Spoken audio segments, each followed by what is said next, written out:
தமிழகம் எங்கும் maths gold cash for your gold. Maths gold நீங்க தங்க மட்டும் இல்லைங்க, பிளாட்டினம், டைமண்ட், சில்வர், ரூபினி எதை வேணாலும் விற்கலாம். உங்களுக்கான பணம் ரொக்கமா கையிலயோ இல்லைன்னா பேங்க் அக்கௌண்ட்லயோ உடனடியாக செலுத்திடுவாங்க.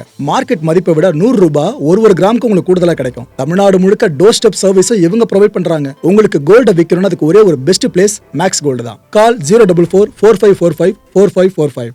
வணக்கம். Big topic with Karthik Mayakumar. நாளைக்கு ரொம்ப ரொம்ப முக்கியமான மேட்சா ஜிம்பாப்வே கூட தான். ஆனால் அதுவே இப்போ 10 ஆஸ்திரேலியாவுக்கு சமமாக மாறி நிற்கிது. இந்த போட்டியோட எக்ஸ்பெக்டேஷனை வச்சு சொல்கிறேன். இதை பற்றியும் சில முக்கியமான விஷயங்கள் நடந்திருக்குங்க. ரிங்கு சிங் இதுக்கப்புறம் இந்த டோர்னமெண்ட்டில் இருப்பாரான்னு தெரியல. இதெல்லாம் பற்றி தான் பார்க்க போகிற நிகழ்ச்சிக்குள்ள போகலாம்.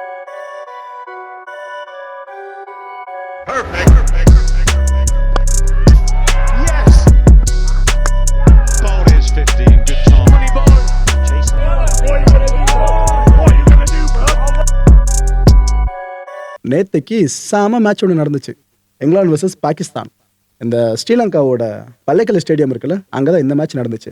மேட்சை பற்றி சொல்கிறதுக்கு முன்னாடி அங்கே நடந்த சண்டையை பற்றி ஒன்று சொல்லிடுறேன். என்ன ஆயிடுச்சு, பாகிஸ்தான் ஃபேன்ஸ்லாம் பாகிஸ்தான் டீமை சப்போர்ட் பண்ணிட்டு இருந்தாங்க.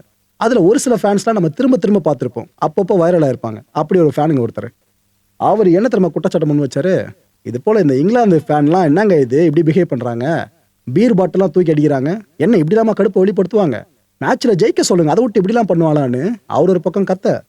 அந்த குற்றச்சாட்டுக்கு உள்ளான அந்த இங்கிலாந்து ஃபேன் இருக்கார்ல, அவர் ஒரு பக்கம் ட்ரிகர் ஆயிட்டாரு. அவனை நான் எங்க பீர் பாட்டில தூக்கி அடிச்சேன், யாரை சொல்றா அப்படின்னு அவர் ஒரு பக்கம் எகிரிட்டு வர, ஒரு பக்கம் இங்கிலாந்து ஃபேனு, இன்னொரு பக்கம் பாகிஸ்தான் ஃபேனு, நடுவில் ஸ்ரீலங்கா ஃபேன் ஒருத்தர் போயிட்டு சமாதானப்படுத்தி விட்டாருங்க.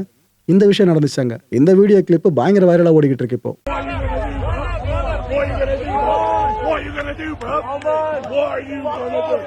What are you gonna do? I'll pull your head clean. Roll it.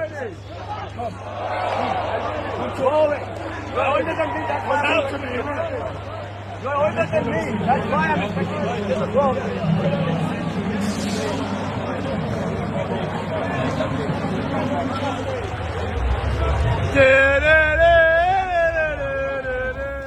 வன்மத்தை கக்கணும்னு முடிவு பண்ணிட்டா எப்படி வேணாலும் கக்குவாங்கல்ல. இப்போ பாகிஸ்தான் ஃபேனோட அந்த ஒரு விஷயத்தை மையமாக வச்சு இங்க இருந்து பல பேர் கூவ ஆரம்பிச்சிட்டாங்க. பார்த்தீங்களா, பாகிஸ்தானே இப்படி தான், அந்த மக்கள் இப்படி தான் மாதிரி சொல்ல ஆரம்பிச்சிட்டாங்க. ஒரு நபர் சம்மந்தப்பட்ட பிரச்சனைனா ஒரு நபரோட நிறுத்திக்கணும். அதை விட்டு ஒட்டு மொத்தமாக சொல்றதும் ஒரு வகையில் ரேசிசம் தான். புரிஞ்சிருக்கும்னு நினைக்கிறேன். Okay, right. இந்த மேட்சை பற்றி சொல்றதா இருந்தா, ஒட்டுமொத்த பாகிஸ்தான் டீம் வேர்சஸ் ஒரே ஒரு பிளேயர் ஹாரி ப்ரூக், அப்படிதான் போச்சு. முதல்ல பேட் பண்ண பாகிஸ்தான் 9 விக்கெட்ஸ் இழந்து 164 ரன்ஸை குவிச்சாங்க. அடுத்து பேட் பண்ண இங்கிலாந்து, பாருங்க அவங்களோட runs, Salt duck out, Butler 2, Bethell 8, Banton 2, Sam Curran 16, Jacks 28, Overton இருக்கார்ல அவரு டக்கு. நாட் அவுட்ல பார்த்தீங்கன்னா டாசன் ஆர்ச்சர் 1 ரன்னு 5 ரன்னு. இதுல எந்த பிளேயரோட ரன்யாச்சு பார்க்குறப்ப உங்களால இங்கிலாந்து டீம் ஜெயிச்சிடும் அப்படின்னு சொல்ல முடியுமா? ஒரே ஒருத்தரை தவிர. இங்க நம்ம ப்ரூக் இருக்காரு பாருங்க, 100 ரன்ஸுங்க 51 பந்துகள்ல வச்சு செஞ்சாப்புல பாகிஸ்தானை சிங்கிள் ஹேண்டடா. அதாவது மற்ற விக்கெட்ஸ்லாம் ஊட்டம், நான் தளர மாட்டேன்னு சொல்லிட்டு அடிச்சு முடிச்சிருக்காருங்க இந்த மேட்சை. இந்த இங்கிலாந்து டீம் 19.1 ஓவர்ஸ்ல 168 ரன்ஸ் அடிச்சு ஜெயிச்சிட்டாங்க இந்த மேட்சை. தோக்க வேண்டிய மேட்சா பார்க்கப்பட்டுச்சுங்க, அது ஜெயிச்சிட்டாங்க. ஸோ இப்போ புரிஞ்சிருக்கும் எதுக்காக Harry Brook versus entire Pakistan டீம்னு சொன்னேன்னு சொல்லிட்டு. தேடா உள்ள வந்தாப்புல ஹாரி ப்ரூக், ஆனா அச்சு அடி இருக்கே மரண அடியா அமைஞ்சது. சும்மா சொல்லக்கூடாதுங்க.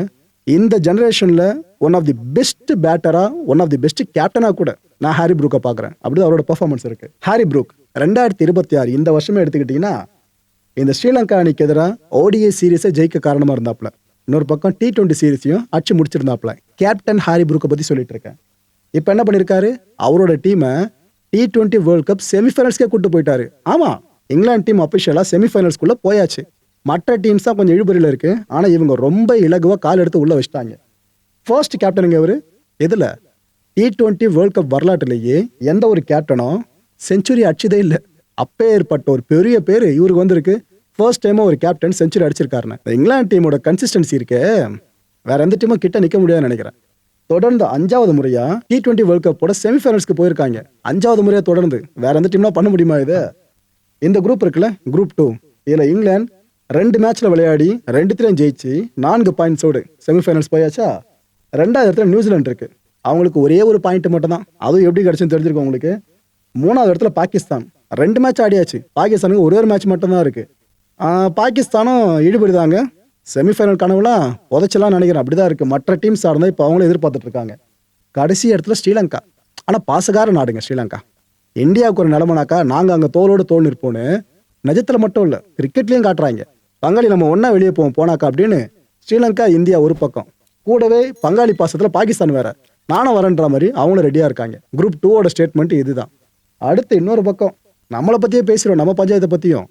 குரூப் 1 கவலைக்கிடமான நிலையில இந்தியா இருக்கு. இந்த முறை ஹோஸ்ட் கண்ட்ரிஸா இருக்க ஸ்ரீலங்கா இந்தியா தான் டாமினேட் பண்ணணும்னு எல்லாருமே கணிச்சிங்களே. ஆனால் சர்ப்ரைஸ் பெருசாக காத்துக்கிட்டு இருக்கல நம்மளுக்கு. இந்தியா 3வது இடத்துல இருக்குங்க. முதல் 2 இடத்துல யார்? West Indies, south Africa. இந்த நைட் மேர் கேள்விப்பட்டிருப்பீங்களே, அது வெஸ்ட் இண்டீஸ் டீமுக்கு கரெக்டாக பொருந்தும். அவங்க அவ்வளோ சீர கம்பேக் கொடுக்க மாட்டாங்க. அவனை கம்பேக் கொடுத்துட்டா அது எதிரணிக்கெல்லாம் நைட் மேராக மாறிடும். இப்போ அப்படிதான் அடிச்சுக்கிட்டு இருக்காங்க. என்ன அடி, என்ன பவர்! அந்த கரீபியன் பவர் இங்கே லிட்டரலாக பார்க்க முடியுதுங்க. ஜிம்பாப்வேக்கு எதிரான மேட்சை பற்றி தான் சொல்லிட்டு இருக்கேன். செம்ம அடி அடிச்சு பொழுந்தாங்களே. ஜிம்பாப்வே டீமுக்கு மட்டும் அவங்க பயத்தை விதைக்கல, இந்த டோர்னமெண்ட்ல இருக்க எல்லா டீம்ஸ்க்கும் பயத்தை விதைச்சிட்டாங்க. என்ன இப்படி அடிக்கிறாங்க அப்படின்னு சொல்லிட்டு. எஸ்பெஷலி நம்மளுக்கும் சேர்த்து தான். ஏன்னா சவுத் ஆஃப்ரிக்கா தொடர்ந்து ஜெயிச்சுட்டு அவங்க செமிஃபைனல் போகிறப்ப நாம் அப்படியே வெஸ்ட் இண்டீஸையா ஜிம்பாப்வேயும் காலி பண்ணிட்டு உள்ளே போயிடுவோம் அப்படின்னு நினச்சிட்டு இருந்தா, வெஸ்ட் இண்டீஸ் இருக்கிற மரண காட்டை ஒரு அணிகளுக்கு சார்ந்து காமிச்சிக்கிட்டு இருக்கு. இந்தியா கிட்ட காட்டுறது எவ்வளோ நேரம் ஆகும்? இந்த பயம் நம்மளுக்கு வந்துச்சு ஆட்டோமேட்டிக்காக. ஸோ வெஸ்ட் இண்டீஸ் 2 பாயிண்ட்ஸுங்க. நெட் ரன் ரேட்டை பார்த்தீங்களா 5.350. ஃபர்ஸ்ட் இடத்துல இருக்கு. செகண்ட் பிளேஸ்ல சவுத் ஆஃப்ரிக்கா அதே 2 பாயிண்ட்ஸ் தான். நம்மள அடிச்சு போனாங்க 3.8. அவங்களோட ப்ளஸ்ல இருக்காங்க நெட் ரன் ரேட்டு. இந்தியா கவலைக்கிடமான நிலவரம் -3ல இருக்கும். ஒரே ஒரு மேட்ச் ஆடி அதில் காலி ஆகிட்டோம். ஜிம்பாப்வே ஓகே போராடுறாங்க இந்த டீம், அதனால அந்த டீம் சார்ந்து நம்ம பெருசாக அதுவுமே தவறு சொல்ல வேணாம்னு நினைக்கிறேன். நல்ல கிரிக்கெட்டை வெளிப்படுத்திட்டு இருக்காங்க. ஜிம்பாப்வே முன்னாடி போகலாம், ஆனால் இந்தியன் டீமாக ஜிம்பாப்வே வரப்ப நம்மளுக்கு இந்தியன் டீம் தான். நமக்கு நாளைக்கு நடக்க போகிற மேட்ச் இருக்கு பாருங்க, ரொம்ப ரொம்ப ரொம்ப ரொம்ப குரூஷியல். எந்த டீம் எதிர்த்து ஆட போகிறோம்? ஜிம்பாப்வேவை. என்னென்ன ஆக போகுது தெரிலங்க. இந்த உலக கோப்பையில் நிறைய சர்ப்ரைஸை பார்ப்போம் நம்ம. இந்த முறை என்ன சர்ப்ரைஸை அவங்க வச்சிருக்காங்களோ தெரியல. ஆக்சுவலாக நம்ம ஜிம்பாப்வே டீம் இருக்குல்ல, அவங்க நம்ம சென்னை வந்துட்டாங்க. வந்த அவங்களுக்கு சம வரவேற்பு. எல்லாரும் குறுன்னு பார்த்துட்டு போகிறாங்க. என்ன எப்படிலாம் நம்மளை பயங்கரமாக வரவேற்றுட்டு இருக்காங்கன்னு. அந்த அளவுக்கு ஒரு பிரம்மாண்ட வரவேற்பு அவங்களுக்கு கொடுக்கப்படுச்சு சென்னையில். சேப்பாக்கில் மேட்ச் இல்லையா, கூட்டம் கண்டிப்பாக குவிஞ்சிரும். ஆனால் ரிசல்ட் எப்படி இருக்குன்னு நினைக்கும் போது கொஞ்சம் பதட்டமாக இருக்குது. இந்த காட்சி முதல்ல பார்த்துருங்க. சந்தோஷமாக பிளேயர்ஸ் வர்றதெல்லாம். இதில் வர்ற சில பிளேயர்ஸாக நாளைக்கு இந்தியாவை செய்ய வாய்ப்பு இருக்குது, இல்லைனா இந்தியாவால் செய்கைக்கு உட்பட வாய்ப்பு இருக்குது.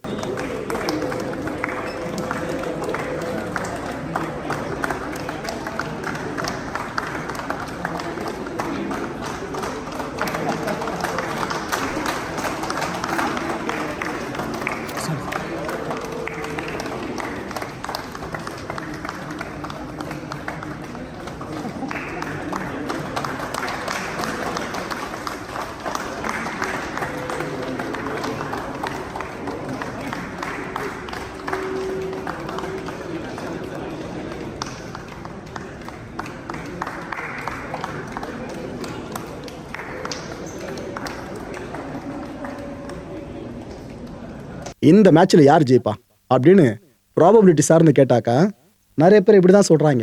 ஆனால் எனக்கு சுத்தமாக உடன்பாடு இல்லை. அதாவது இந்தியா ஜெயிக்கிறதுக்கு 92% வாய்ப்பு இருக்காமா, ஜிம்பாப்வே ஜெயிக்கிறதுக்கு வெறும் 8% வாய்ப்பு இருக்குன்றாங்க. ஜிம்பாப்வே பற்றி தெரிஞ்சவங்களுக்கு தெரியும் அந்த டீம் எப்பேற்பட்ட டீம்னு சொல்லிட்டு. ஸோ நான் அண்டர் எஸ்டிமேட் பண்ண விரும்பலைங்க. என்னை பொறுத்த வரைக்கும் 50-50 சான்ஸ் தான் சொல்லுவேன். ஏன்னா இந்தியன் டீமை நம்மளுக்கு பிடிக்குன்ற ஒரே காரணத்துக்காக எதிரணியை சப்ரஸ் பண்ணிலாம் நம்ம பேச முடியாது. ஸோ ஜிம்பாப்வே டேலண்ட் நம்ம மதிப்பு கொடுத்தே சொல்லுவோம். எனக்கு தெரிஞ்ச 50-50 சான்ஸு. இது இப்போ உங்களுக்கு புரியாத மக்களே, நாளைக்கு மேட்ச் பாருங்க. என் நம்பிக்கையை கண்டிப்பாக ஜிம்பாப்வே காப்பாற்றும். அவங்க ஜெயிக்கிறாங்களோ தோக்குறாங்களோ, ஆனால் அந்த அளவுக்கு டஃப் கொடுப்பாங்க. அதில் ஜிம்பாப்வே ஒரு படி மேலேன்னு சொல்லலாம். சஞ்சு சேட்டா நெட் ப்ராக்டிஸ் செஷனில் ரொம்ப நேரம் பண்ணிட்டு இருந்தாப்புல. இவர் இந்த அளவுக்கு ப்ராக்டிஸ் பண்ணதெல்லாம் பார்க்குறப்ப ரைட்டு, சேப்பாக் இவரோட ஹோம் கிரவுண்ட் ஆச்சு இப்போதைக்கு ஐபிஎல்ல. உண்மை தானே? அப்படி இருக்கும்போது இவருக்கான வாய்ப்பு இந்த மேட்ச்சில் கொடுக்கப்பட்டுச்சுன்னா சேப்பா கிரவுண்டை பற்றி தலைவனுக்கு ஃபுல்லாக நல்லா தெரியும். அவருக்கான வாய்ப்பு பெருசாக அமையும். இதெல்லாம் தாண்டி ஒருத்தர் எடுத்துட்டு ஒரு டீம் உள்ள சேர்க்கணுன்ற கோரிக்கை வலுக்க ஆரம்பிச்சிருக்கல. அதுவும் கம்பீர் சார்ந்து பல பேரும் விமர்சனங்களை சவுக்கடியாக கொடுக்க ஆரம்பிச்சிட்டாங்களே. நாளைக்கு மேட்ச்சில் சஞ்சுவை எதிர்பார்க்குறேன், எல்லாரும் எதிர்பார்ப்போம். இன்னொரு பக்கம் நம்ம இஷான், இவரும் சஞ்சு கூட சேர்ந்து பேட்டிங் பயிற்சியில் தீவிரமாக இருந்தாப்புல. ஸோ 2 பேரும் இந்த அளவுக்கு மும்முரமாக இருக்க பார்க்கும்போது ஓப்பனர்ஸாக களமிறங்குவதற்கான வாய்ப்புகள் சற்று குறைவு தான். ஏன்னா அபி இருக்காப்புல. ஒருவேளை அபி இல்லைன்னா இவர் வரலாம். அபியோ இருந்து இவரோ இருந்தாருனாக்கா ஒருத்தர் ஒன்றவனா இறங்க வாய்ப்பு இருக்கு. அவர்கள் யார் எந்த இடத்த காம்ப்ரமைஸ் பண்ண போறாங்களோ. ரிங்கு ஒரு நெகட்டிவான செய்தி தான் மக்களே. ரிங்குவோட அப்பாவுக்கு புற்றுநோய். அவருக்கு உடம்பு கொஞ்சம் சீரியஸ் ஆயிட்டு இருக்கு. ஸோ உடனடியாக ரிங்குவை வீட்டில் அழைக்கவே அவர் கிளம்பி போயிருக்காருங்க. என்னதான் நேஷன் டியூட்டி ஃபர்ஸ்ட் அப்படின்னு சொன்னாலும் ஃபேமிலி இவங்களை விட்டால் யாரும் இல்லைல்ல, கிளம்பி போயிருக்காப்புல. ஸோ இதனால் அவர் இந்த ப்ராக்டிஸ் செஷன் இருக்குல்ல அதுலேயும் கலந்துக்கல. இந்த ஒரு குரூஷியல் டைமில் நாளைக்கு மேட்ச்சில் அவரோட ஃபோக்கஸ்டாக விளையாட முடியுமான்றது டவுட்டு தான். ஸோ நாளைக்கு போட்டியில் ரிங்கு இல்லாமல் இருக்கிறதுக்கு தான் வாய்ப்புகள் நிறைய இருக்குங்க. என்னதான் ஒரு ஸ்லாட்டு காலி ஆகுது, இன்னொரு பிளேயருக்கு வாய்ப்பு வழங்கப்படும்னாலும் ரிங்கு இடம் முக்கியமானது. பட் என்னவோ ஏதோ சமீப காலமாக சரியாக சோபிக்கவும் முடியல அவரால். இப்போ இயற்கையாக இது போல விஷயம் வேறு அமைஞ்சிருக்கு. என்னோட ப்ராபபிள் பிளேயிங் 11 பார்த்தீங்கன்னா இந்த லிஸ்ட்டு தான். கொஞ்சம் வியடாக இருக்கும். ஆனால் நாளைக்கு ஒருவேளை இந்த ஒரு பிளேயர்ஸோடு நம்ம டீம் களம் இறங்குதுன்னா வெற்றி வாய்ப்பு பிரகாசம் நான் பர்சனலாக நினைக்கிறேன். ஏன்னா சேப்பாக் பிச்சு இருக்குல்ல, அதை பேஸ் பண்ணி சொல்கிறேன். ஸ்பின்னர்ஸை வச்சு எந்த அளவு பண்ண முடியுன்றதை MS தோனி ஏற்கனவே காமிச்சிருக்காருல, அதை மனசில் வச்சு சொல்கிறேன். சூரியகுமார் யாதவ், அபிஷேக் சர்மா, இஷான் கிஷன், சஞ்சு சாம்சன், இலக்க உள்ள எடுக்கல, சஞ்சு சாம்சன், தூபே, ஹர்திக், அக்சர், வாஷிங்டன், வருண், பும்ரா, ஹர்ஷ்தீப். ஸோ இந்த கான்டென்ட்டை பொறுத்தவரைக்கும் மனசில் ஒரே ஒரு வினா இருக்கும். அதுக்கான பதில்களை கண்டிப்பாக உங்களுக்கு கொடுக்க முடியும். கீழே கமெண்ட் செக்ஷனில் கமெண்ட் லீவ் பண்ணுங்க. என்னோட ப்ராபபிள் பிளேயிங் 11 நான் லிஸ்ட் பண்ணிட்டேன். உங்களோடது அடுத்த நிகழ்ச்சி சந்திக்கலாம். நன்றி, வணக்கம். தமிழகம் எங்கும் maths gold, cash for your gold. Maths gold நீங்க தங்க மட்டும் இல்லைங்க, பிளாட்டினம், டைமண்ட், சில்வர், ரூபினி எதை வேணாலும் விற்கலாம். உங்களுக்கான பணம் ரொக்கமா கையிலயோ இல்லைன்னா பேங்க் அக்கௌண்ட்லயோ உடனடியாக செலுத்திடுவாங்க. மார்க்கெட் மதிப்பை விட 100 ரூபாய் ஒரு கிராமுக்கு உங்களுக்கு கூடுதலா கிடைக்கும். தமிழ்நாடு முழுக்க டோர் ஸ்டெப் சர்வீஸை இவங்க ப்ரொவைட் பண்றாங்க. உங்களுக்கு கோல்ட விற்கணும்னு அதுக்கு ஒரே ஒரு பெஸ்ட் பிளேஸ் மேக்ஸ் கோல்டு தான். கால் 04445454545. என் அன்பார்ந்த மாயம் ஸ்டுடியோஸ் நேயர்களே, மாயம் பக்தின்னு ஆன்மீகத்துக்காக பிரத்யேகமா ஒரு சேனலை கொண்டு வந்திருக்கோம். மறக்காம சப்ஸ்கிரைப் பண்ணி அந்த சேனலுக்கு உங்களோட ஆதரவை மனப்பூர்வமா தெரிவிங்க. வணக்கம் மாயம் ஸ்டுடியோஸ் நண்பர்களே. மாயம் ட்ரெண்ட்ஸ் அப்படின்ற ஒரு புதிய ஃபேஸ்புக் பேஜை ஓப்பன் பண்ணியிருக்கோம். நீங்கள் யூடியூப்பில் பார்த்துட்டு இருக்கீங்களா நம்மளோட கான்டென்ட்ஸ்லாம், இதெல்லாம் விட ஒரு படி மேலே ரொம்ப கிறிஸ்பாகவும் ரொம்ப சூப்பராகவும் நிறைய கான்டென்ட்ஸ் உங்களுக்கு இந்த பேஜில் காத்துட்ருக்குங்க. ஸோ உடனடியாக ஃபேஸ்புக் பிளாட்ஃபார்ம் போங்க, மாயம் ட்ரெண்ட்ஸ்னு டைப் பண்ணி சர்ச் பண்ணி நம்ம பேஜை ஃபாலோ பண்ணுங்கள். அப்படியே நம்ம சேனலையும் நீங்கள் சப்ஸ்கிரைப் பண்ணிட்டீங்க அப்படின்னா இன்னும் நிறைய புது கான்டென்ட்ஸை உங்களுக்காக ப்ரொடியூஸ் பண்ணி கொடுத்துக்கிட்டே இருப்பாங்க. நீங்கள் பண்ணுற ஒவ்வொரு சப்ஸ்கிரிப்ஷனும் எங்களுக்கு பெரிய மோட்டிவேஷனாக அமையும்.